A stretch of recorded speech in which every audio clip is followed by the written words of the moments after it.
অন্য নবীর উম্মতেরা লাগাতার 1000 মাস ইবাদত করিয়া যা সওয়াব অর্জন করবে, আমি আল্লাহ আপনার মোহাব্বতে আপনার উম্মতের আমি এক রাতের ইবাদতে তার থেকে বেশি দান করব। ইন্না আনজালনাহু ফি লাইলাতিল কদর ওয়া মা আদরাকা মা লাইলাতুল কদর লাইলাতুল কদরি খায়রুম মিন আলফি শাহর। 1000 মাসের থেকেও দামি এক রাত। ওই রাতটা সামনে আসতেছে রে মুমিন, এত বরকত আল্লাহ দান করেছেন। অন্য নবীর উম্মতেরা এতটা পায় না আমরা যেটা পেয়েছি। আমার নবীর মনটা বড় দুর্বল। অন্য নবীর হায়াত বেশি, উম্মতেরও হায়াত বেশি, নেক আমল বেশি তারা করেছে। আমার হায়াত কম, আমার উম্মতের হায়াত কম। এই কম হায়াতে আমার উম্মত এত নেক কোথায় পাবে? আল্লাহ বলেন, ও পয়গম্বর, আমি আপনারে কত যে মোহাব্বত করি, কত ভালোবাসি রে নবী, আমি কাউকে এমন ভালোবাসি না। ও নবী, আপনি জানেন কোরআন শরীফটা হেফাজতের জিম্মা আমি আল্লাহ যেমন কুদরতের হাতে নিয়েছি, আপনাকেও হেফাজতের জিম্মা আমার হাতে নিয়েছি। ও নবী, আমি আপনাকে এতটাই ভালোবাসি, আপনি আমার কেমন বন্ধু আপনি জানেন। মূসা নবী আমার বন্ধু, ইব্রাহিম নবী আমার বন্ধু, ঈসা নবী আমার বন্ধু, আপনি নবী মুহাম্মদও আমার বন্ধু। ব্যবধানটা কি জানেন? নবী, সব নবী রাসূল আল্লাহ তাআলার আশিক, আর আমার আল্লাহ নিজে হলেন মুহাম্মদের আশিক।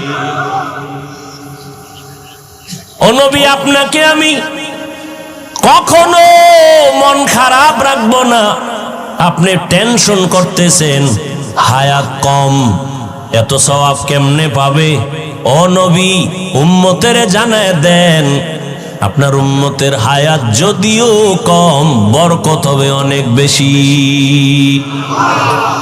অন্য নবীর উম্মতেরা লাগাতার 1000 মাস ইবাদত করিয়া যা সওয়াব অর্জন করবে, আমি আল্লাহ আপনার মোহাব্বতে আপনার উম্মতের আমি এক রাতের ইবাদতে তার থেকে বেশি দান করব।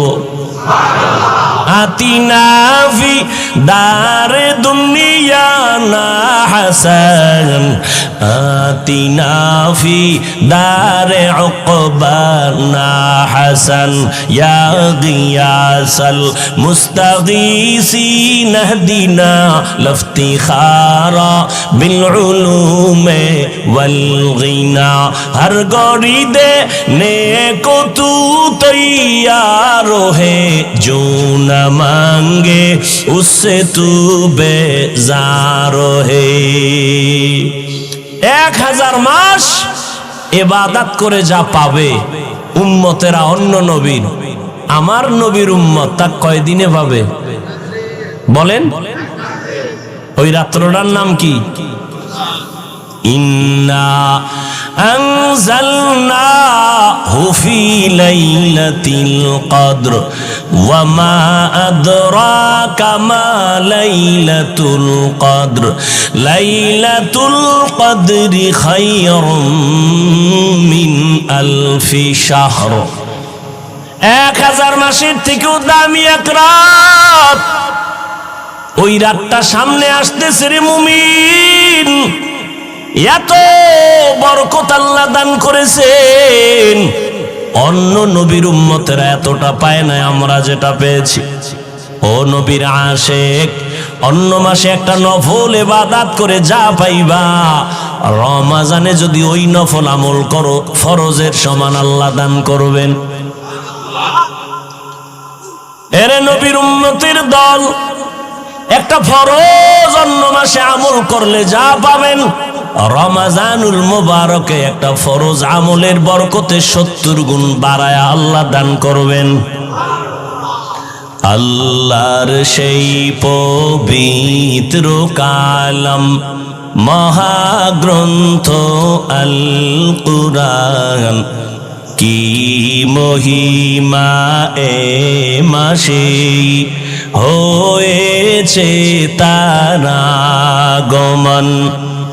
আল্লাহর সেই পবিত্র কালাম মহাগ্রন্থ আল কুরআন কি মহিমা এ মাসে হয়েছে তার আগমন। একেনে কে শতুর রহমান দেন নফল ফরজ সমান। রহমত বরকত নাজাতের মাস জ্বালাও আমলের বাতি।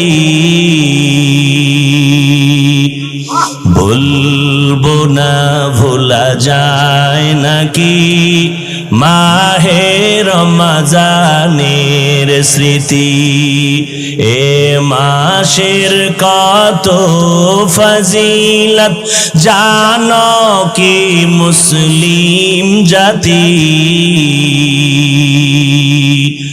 ভুলবো না ভোলা যায় নাকি মাহে রমজানের স্মৃতি। কত কষ্ট করেছিলেন ইয়াতীম নবী এ রমজানে। ইবাদতে রাত কাটিয়ে দিতেন কি হবে উম্মত বিনে। কত কষ্ট করেছিলেন ইয়াতীম নবী এ রমজানে। ইবাদতে রাত কাটিয়ে দিতেন কি হবে উম্মত বিনে। আমরা তো সেই নবীর উম্মত। কেমনে দাও তার সিনাতে আঘাত। মরণের ভয় নাই কি তোমার কি হবে যে শেষের গতি। ভুলবো না ভোলা যায় নাকি মাহে রমজানের স্মৃতি। এ মাসের কত ফজিলত জানো কি মুসলিম জাতি। ভুলবো না ভোলা যায় নাকি মাহে রমজানের স্মৃতি। ভুলবো না ভোলা যায় নাকি মাহে রমজানের স্মৃতি। রহমতের নবীর কারণে আল্লাহ আমাদেরকে এত বরকত দান করেছেন। হাসান বসরি বলতেছেন রমজান এত বরকত, একটা রোজা যখন শুরু হয়ে যাবে আল্লাহ প্রতি রোজার বরকতে প্রত্যেক রাতে 6 লক্ষ জাহান্নামীকে মুক্তি দান করেন। এভাবে করতে করতে পুরা রমজান করার পর শেষ রাতে আইসা পুরা রমজানে যা করেছেন ওই এক রাতে সমপরিমাণ আরো করে দেন। তো দাম রহমতের নবী বলেন জন্মগত একটি কাক ডানা মেলে উড়তে থাকে, উড়তে উড়তে উড়তে উড়তে 1000 বছর। একটা কাকের নিম্ন হায়াত 1000 বছর। একটা কাক উড়ে উড়ে 1000 বছর পর্যন্ত যদি বিরামহীন উড়িয়া কত দূর চলে যায়। ও রোজাদারেরা, একটা রোজার বরকতে তুমি জাহান্নাম থেকে অত দূরে চলে যাবে। এত বরকতের মাস এই রমজান। এরে নবীর আশিক, এই রমজান বরকতের মাস। আল্লাহর নবী বলেন সাইয়্যিদুশ শুহুর শাহরু রমাদান, মাস সমূহের ভিতরে সরদার হল রমাজানুল মুবারক। জাহান্নামের দরজাগুলো বন্ধ, জান্নাতের দরজাগুলো খোলা। ও আল্লাহর আশিক বান্দারা, এই রমাজানের মাধ্যমে বান্দা আল্লাহর সম্পর্ক মোহাব্বত গভীর করো। আল্লাহর সম্পর্ক গভীর করার জন্য মাধ্যম হলো দুইটা, এক হলো নামাজ আর এক হলো কোরআনের তেলাওয়াত। রমাজানে এই পরিমাণ কোরআন তেলাওয়াত হয়, দুনিয়াতে অন্য কোনো মাসে এই পরিমাণ তেলাওয়াত হয় না। রমাজানে এই পরিমাণ নামাজ হয়, অন্য মাসে এই পরিমাণ নামাজ হয় না। আল্লাহ কিছু সুযোগ আমাদের দান করেছেন, কিন্তু দুঃখ কিছু আশিক এই জমিনের মধ্যে আছে, রমাজান আসলে তারা রোজা রাখার জন্য রেডি থাকে না। কত বড় নিমক হারাম বলে, আমার ঘরে কি চালের অভাব, ভাতের অভাব, আমি রোজা রাখবো কেন? আছে না নাই? আমরা কি ভাতের অভাবে রোজা রাখি?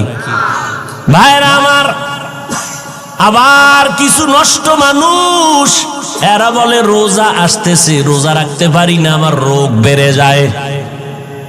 আছে না নাই? অথচ রোগ বাড়বে কেন? ও গোলাম, তুমি রোজাটাকে রোগের ঔষধ বানায় নাও। আল্লাহর কাছে বলো, হে মালিক, একটা রোজা আমি ছাড়বো না, তুমি রোজার বরকতে আমার রোগ থেকে মুক্তির ব্যবস্থা করে দাও। রমাজানুল মুবারক এত বরকতের মাস। রোজাদার রোজা রাখবে যখন দোয়া করবে কবুল। এর মধ্যে আবার বিশেষ কিছু দোয়া কবুলের সময় তাহাজ্জুদের টাইম। 11 মাস যদি আপনাকে বলি 1000 করে টাকা দিব, প্রতিদিন 2 রাকাত করে তাহাজ্জুদ পড়বেন, কোন মানুষের দ্বারা অসম্ভব। বলবে হুজুর, আমি আপনাকে উল্টা 1000 দেই, আমার পক্ষ থেকে আপনি তাহাজ্জুদ পড়ে নেন। কিন্তু রমাজান এমন বরকতের মাস, সাহারি খাওয়ার পুরা টাইম হলো তাহাজ্জুদের টাইম। ইচ্ছা করলে 2 রাকাত তাহাজ্জুদ পড়ে নেওয়া যায়, যায় না? তো বাঙালি খাওয়ানোর পাগল, তো খাইতে খাইতে আর নামাজ পড়ার টাইম নেই। এত খাওয়া খায় যে আজানের পরেও কয় পান্ডা খাইয়ে লই, রাত তো এখনো সাদা হয় নাই। 2 রাকাত তাহাজ্জুদ পড়ি ওরে মুমিন, ও কলিজার যুবক, আল্লাহর শুকর, 6 বছর থেকে একটা রোজাও ছাড়ি নাই রে বাবা। আজকে তোমার বয়স 30, তোমার বয়স 25, তুমি রোজা রাখতে পারো না।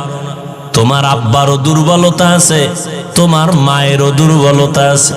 ও আব্বা আম্মা যারা আছেন, আল্লাহ না করুন কিয়ামতের ময়দানে নিজে আমল করিয়াও সন্তানের অপরাধের কারণে আসামির কাঠগড়ায় দাঁড়াতে হবে।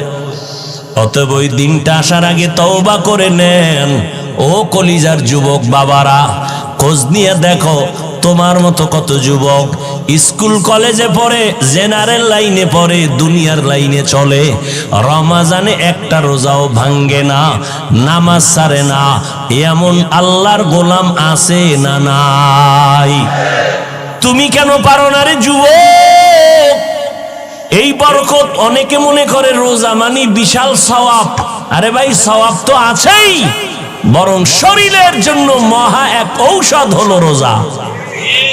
এই জন্য আমার নবী সপ্তাহের সোমবার বৃহস্পতিবারও রোজা রাখতেন, শরীর ব্যালেন্স হয়ে থাকে।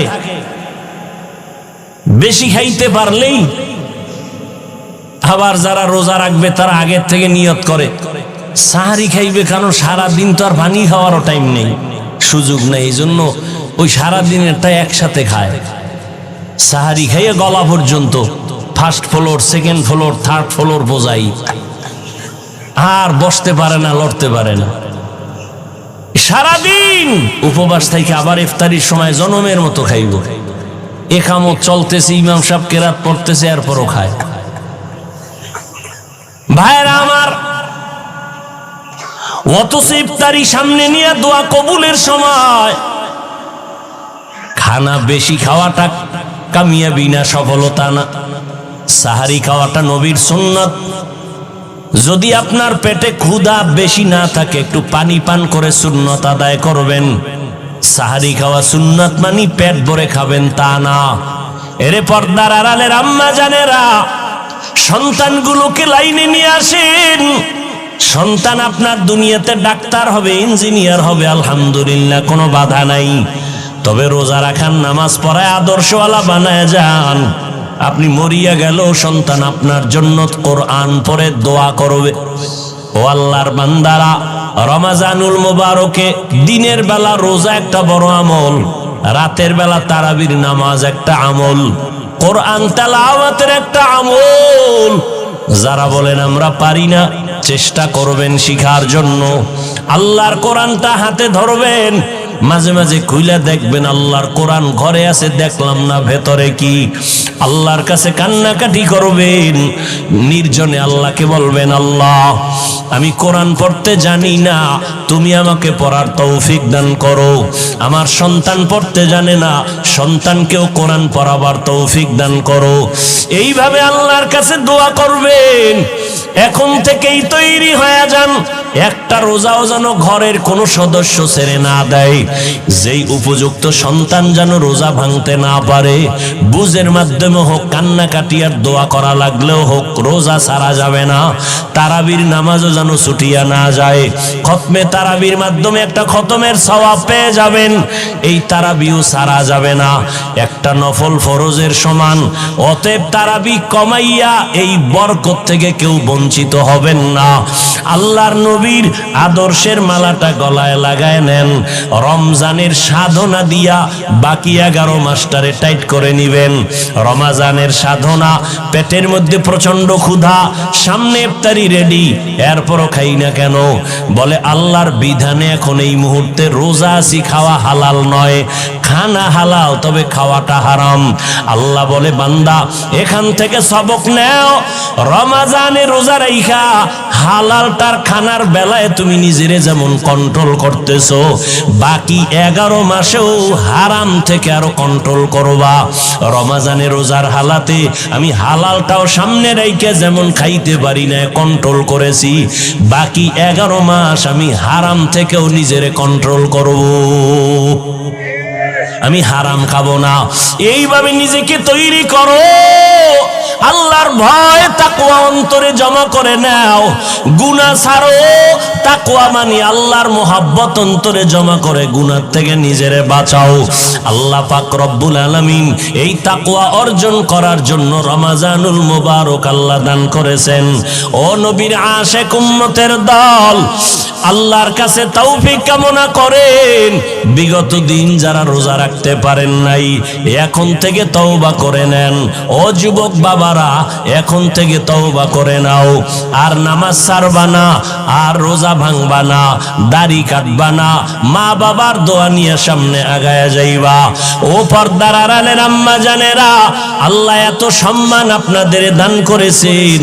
আজকে এই দারুল হেদায়ার পক্ষ থেকে 7টা সন্তান পাগড়ি নিয়েছে, হাফেজে কোরআন হয়েছে।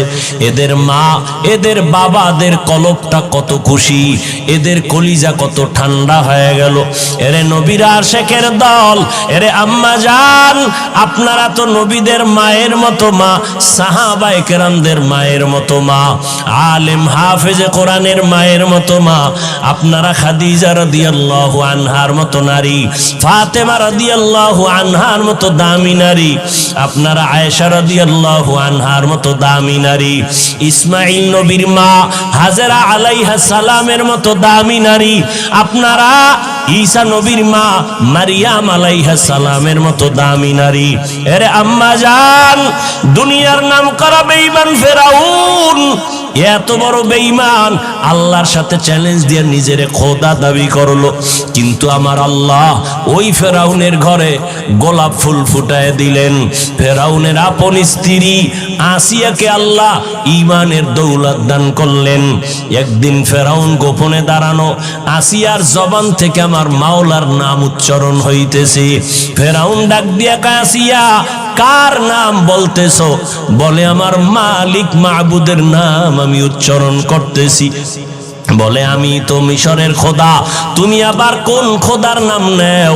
আসিয়া ডাক দিয়ে কয়, রে ফেরাউন, মূসা নবী যে আল্লাহকে মানে আমিও তাকে মানি।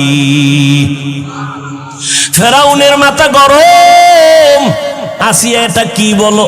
সারা মিশরবাসী মানে খোদা বলে মানে, তুমি যদি আমাকে খোদার স্বীকৃতি না দাও আমার খোদাগিরির কোনো ভ্যালু থাকবে না।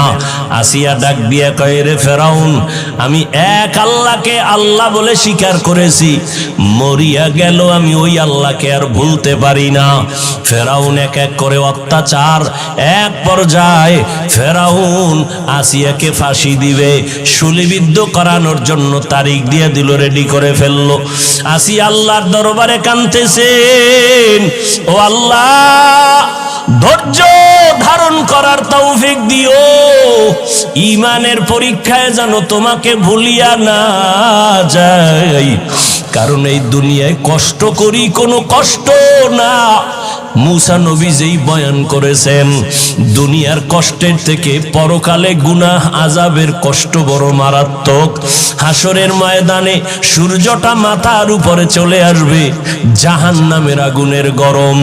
দুনিয়াতে দিনের বেলা সূর্য, বৈজ্ঞানিকরা বলে জমিন থেকে 9,30,00,000 মাইল উপরে সূর্য, দিনে ছিল, রাতের বেলা নাই, কিন্তু এরপরও এত গরম, ফ্যানের বাতাস না হলে চোখে ঘুম আসবে না। ও আল্লাহর বান্দারা, হাসরের ময়দানের সূর্যের গরম কেমনে সহ্য করবা? এই ভয়ে সাহাবায়ে কেরামরা আজীবন কান্না করেছেন। আমার নবী পর্যন্ত হাসরের ভয়াবহতার কারণে চোখের পানি ছেড়েছেন। উম্মতের কি হালাত হবে? ও নবীর উম্মতের দল আসি আল্লাহর কাছে কাঁদেন আর বলেন, আল্লাহ, সাবিরিনদের অন্তর্ভুক্ত বানায় দাও, আমি যেন তোমাকে ভুলিয়া না যাই। যখন শুলিবিদ্ধের তারিখ হলো, হাজারো লাখো মানুষ জমা হয়ে গেল, আসিয়াকে শুলিতে নিবে। আসিয়া কাঁদতেছেন। রাস্তা দিয়া মূসা নবী হেঁটে যান।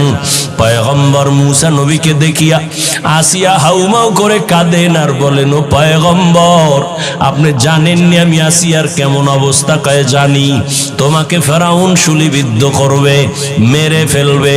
কয় আমি তো মরেই যাব, আপনার থেকে একটু জানতে চাই, আপনি তো আল্লাহর সাথে কথা বলেন, একটু বলবেন আমার উপরে আমার মাওলা বেজার না খুশি আছেন? আসিয়ার এই কথায় মূসা নবী বলেন, আসিয়া, তোমার উপরে আমার মাওলা বড় খুশি। এই কথা শুনিয়া আসিয়া কান্না শুরু করলেন, আল্লাহর কাছে দোয়া করলেন। ক্বালাত রাব্বি ইবনি লি ইনদাকা বাইতান ফিল জান্নাহ। ও দয়ার মালিক, দুনিয়ার এত বড় টাকাওয়ালা খোদা দাবি করনেওয়ালা ফেরাউন, ওর ঘরের স্ত্রী হইয়া আমার থাকার জায়গা হলো না, আমার খানা নাই, আমাকে কষ্ট দিয়েছে। ও আল্লাহ, তোমার জন্য সব আমি মেনে নিলাম। আজ আমার একটা দাবি, ও দয়ার মালিক, তোমার কিনারায় জান্নাতে আমার জন্য একটা ঘর বানাইয়া দিও রে আল্লাহ। আসিয়া এই দোয়া করতেছেন আর কাঁদতেছেন। হঠাৎ করে আসিয়া মুস্কি হাসা শুরু, শুলিবিদ্ধের মঞ্চে নিয়ে যাবে। ফেরাউন বলে, আসিয়া, মাত্র কান্না করলা, আবার হাসি কেন? আসিয়া ডাক দিয়ে কয়, রে ফেরাউন, তুমি জানো না আমার আল্লাহ আমার কলবের চক্ষুটা খুলিয়া দিছেন, তুমি তো দেখবা না, তোমার অন্তর নাপাক। আজ আমি ঈমান আনার কারণে আমারে তুমি জায়গা দাও নাই থাকার, কত কষ্ট দিয়েছো। আজ আমি মাওলার কাছে কান্নার কারণে আজ আল্লাহর কাছে আবদার জানিয়েছি। আমি এখন তাকায় দেখতেছি ওই জান্নাতের পাশে আমার ঘর, লক্ষ লক্ষ ফেরেশতা অপেক্ষায় আছে, আমার রূহটা জান্নাতে নিয়ে যাবে। আমি মালিকের মোলাকাতের জন্য আনন্দিত। এখন আমার কোনো কষ্ট নাই, নাই, কোনো ভয় নাই, আমাকে শুলিবিদ্ধ করে দাও, আমি মালিকের মোলাকাতে চলিয়া যাব। এরে আল্লাহর বান্দারা, ও পর্দার আড়ালের আম্মা জান, এত বড় বেঈমান ফেরাউনের ঘরে আসিয়া যদি আমার আল্লাহর মোহাব্বত নিয়ে দুনিয়া থেকে যাইতে পারেন, রহমতের নবী বলেন কিয়ামতের ময়দানে আসিয়ার সাথে আমি নবীর সাথে জান্নাতে বিবাহের বন্ধন হয়ে যাবে। কেমন ভাগ্য আসিয়ার, ও পর্দার আড়ালের আম্মা জানেরা। এই দুনিয়াতে যত সন্তানদের বয়ান আমি শুনাইলাম, আপনাদের দোয়া আর অবদান ছাড়া হবে না। এই দুনিয়ায় যত সন্তান ভালো হয়েছে, দুনিয়ার লাইনে আর আখেরাতের লাইনে সব আপনাদের কারণেই। এসপি সাহেবের ব্যবহার ভালো, ডিসি সাহেবের ব্যবহার ভালো, ওসি সাহেবের ব্যবহার ভালো, চেয়ারম্যান সাহেবের ব্যবহার ভালো, এগুলো পেছনে নিজের কোনো বাহাদুরি নাই, সব হলো মায়ের অবদান। মায়ের আদর্শের কারণে সন্তান ভালো হয়। এজন্যই তো বিশ্ব বরেণ্য দার্শনিক ইমাম গজালি রাহমাতুল্লাহ আলাইহি বলেন, প্রতিটি সন্তানের জন্য তার মা হলো প্রাথমিক শিক্ষিকা। সন্তানকে মা যা শিখাবে সন্তান তাই শিখবে। ও আম্মা জান, এখন আপনাদের বলবো পেছনের গুনাহ থেকে তওবা করেন। আপনার মতো কত মা এখনো আছে পর্দা করে স্বামীর মাল হেফাজত করেন, সন্তানগুলোকে আদর্শওয়ালা বানানোর মেহনত করে, নামাজ ছাড়ে না। এরে আম্মা জান, আপনারা কেন পারবেন না?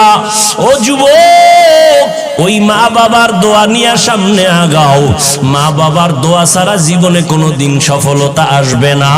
যতই বাহাদুরি করো, আজকে সম্মানের চেয়ার পাইলাম মা বাবার দোয়ার কারণে। আমার মালিকের দয়া, মা বাবার দোয়ার কারণে তুমি টাকার মালিক, বাড়ি গাড়ির মালিক, সম্মানের মালিক। ওই মা বাবার দোয়া নিয়ে সামনে আগাও, আর মায়ের থেকে দোয়া নিও। কত আল্লাহর বান্দারা তোমার লাইনে থাইকা নামাজ ছাড়ে না, বেপরদায় চলে না।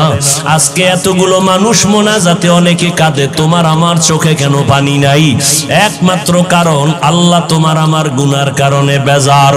মা বাবার দোয়া নিয়ে চোখের পানি ছেড়ে কান্না করে দোয়া করিও, আল্লাহর কাছে তওবা করিও, আজকে থেকে আর কোনোদিন নামাজ ছাড়বো না, মা বাবার দোয়া নিয়ে চলবো, কোনোদিন মা বাবারে কষ্ট দিব না, ওলামায়ে কেরামের পরামর্শ নিয়া নবীর তরিকা মানিয়া চলবো।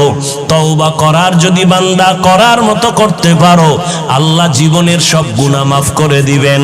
রহমতের নবীর আদর্শ নিয়ে জীবনটাকে পরিচালনা করব। তওবা করার মতো যদি নিয়ত হয়, কারো অন্তরে যদি মুনাফিকি দুর্বলতা না থাকে, খাঁটি তওবার নিয়তে দুটো হাত আল্লাহকে দেখায় দেই, আয় আল্লাহ হাতগুলো কবুল করে নেন, তওবা কবুল করে নেন। তওবার উপরে মজবুত হইয়া চলার মতো তৌফিক দান করেন, আমিন। মানুষ করবে ইবাদত, বসবাসের জন্য আল্লাহ দুনিয়া বানান নাই, বানায় রাখছেন জান্নাত। বাইতুল্লাহ এমন এক দামি ঘর, যেই ঘরের দিকে যদি বান্দা তাকায় থাকে তারপর আমল নামায় সওয়াব। এমন এক দামি ঘর, যেই ঘরের আঙ্গিনা 1 রাকাত নামাজ পড়বে তো 1 লক্ষ রাকাত নামাজের সওয়াব। এমন একটা দামি ঘর আল্লাহ বানিয়েছেন। মক্কার মানুষ এতটাই নিকৃষ্ট খারাপ, ওই আল্লাহর ঘর বাইতুল্লাহ, নারী আর পুরুষেরা একত্রিত হইয়া এর চারপাশ ঘুরে, তাও উলঙ্গ হালাতে। এমন একটা জায়গায় রহমতের নবীকে আল্লাহ পাঠাইছেন। রহমতের নবী জমিনে আসা মাত্র রহমতের বাড়ি ধারা চালু হয়ে গেল। রহমতের নবী আসছেন। নবী দীর্ঘ 40 বছর পর্যন্ত কারো কাছে কোনো দাওয়াতের কথা বলেন না। সবার সাথে নবী উঠা বসা করেন, সুন্দর ব্যবহার দিয়ে মানুষের মন জয় করতেছেন। রহমতের নবীর ব্যবহার আচরণ এত সুন্দর, দুশ্মন এসেও নবীর বন্ধু হতে বাধ্য হয়ে যায়। 40 বছর পেরিয়ে যাওয়ার পর আল্লাহ পাক আমার নবীকে পৃথিবীর এক শ্রেষ্ঠ কিতাব দিলেন, কোরআনুল কারীম। রহমতের নবী কোরআনের তেলাওয়াত আর দাওয়াত শুরু করেছেন। মাত্র 13 বছরের ব্যবধানে মক্কার চরিত্রহীন মানুষগুলো দামি মানুষে পরিণত হয়ে গেল। কেমন দামি! রব্বুল আলামিন জিব্রাইল আমিনকে পাঠায় বলেন, ও জিব্রাইল যাও, আমি একটা লিস্টি দিয়া দিলাম, রহমতের নবীকে বলে দাও এই লিস্টি ঘোষণা দিয়া উম্মতেরা যেন জানায় দেয় এই লিস্টির মধ্যে যাদের নাম আছে নবী ঘোষণা দিতে বলে দাও এই লিস্টির ভেতরে যারা আছে সব বিনা হিসাবে জান্নাতি। মাত্র 13 বছরের ব্যবধানে মক্কার চরিত্রহীন মানুষগুলো দামি মানুষে পরিণত হয়ে গেলেন।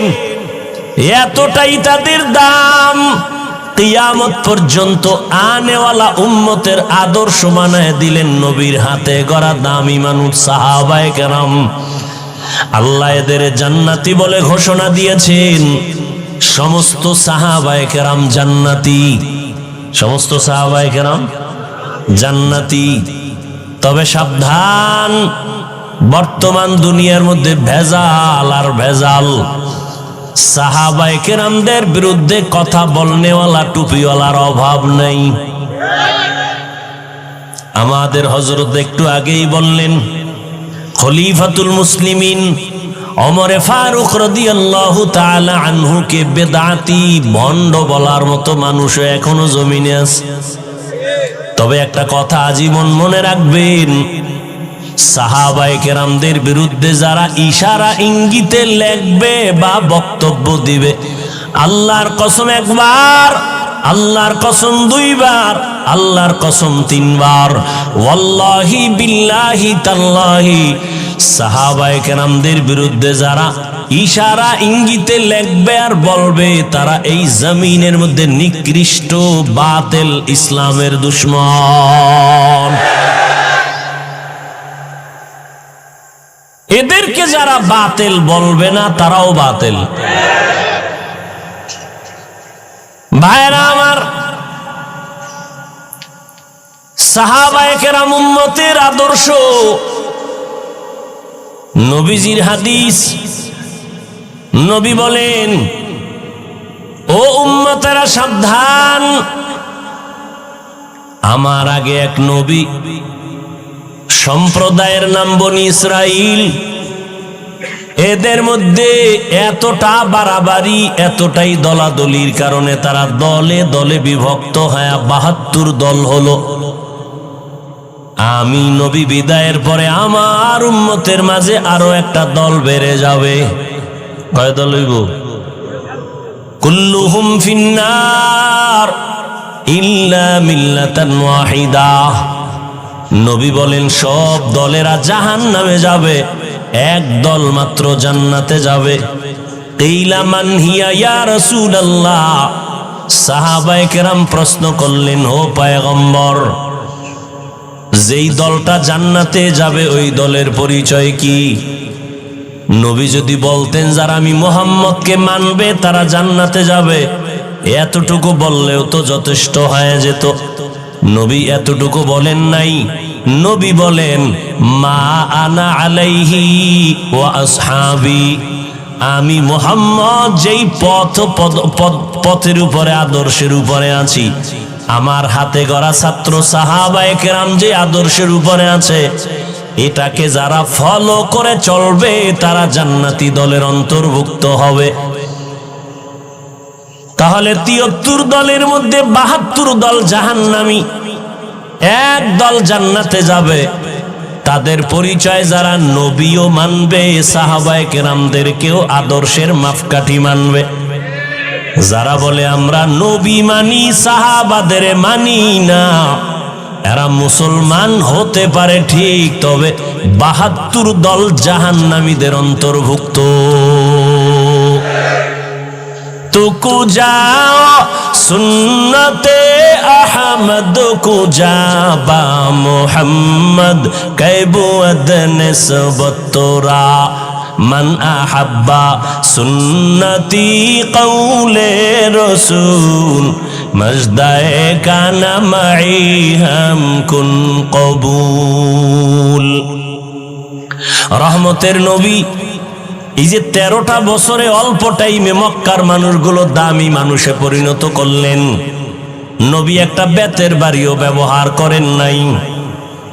কত নবী দামি আমার, যে নবীর 63 বছর হায়াতে নবী একটা মিথ্যা কথা বলেন নাই।